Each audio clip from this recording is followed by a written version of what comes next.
गणेशोत्सव अवघ्या 1.25 महिन्यावर येऊन ठेपल्याने रत्नागिरी जिल्ह्यात गणेश मूर्तींच्या तयारीला वेग आला आहे।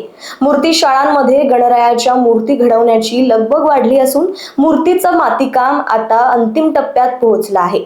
गणेश भक्तांमध्येही बाप्पांच्या आगमनाची उत्सुकता वाढत आहे।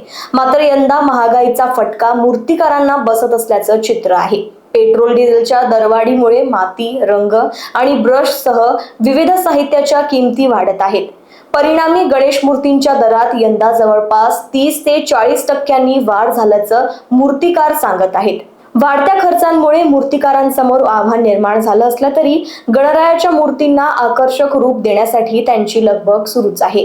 होय, निश्चितच ना, महागाईचा फटका पडलाय, कारण का पेट्रोलचे रेट वाढले, परिणामी ट्रान्सपोर्टचा खर्च वाढलाय आणि परिणामी रंग, माती, ब्रश या सर्वच्याच किमती वाढल्या आहेत। त्याच्यामुळे सर्व मूर्तींचा रेट सुद्धा वाढलाय। गेल्या वर्षी किती मूर्त्या होत्या, या वर्षी वाढ झाली आहे का?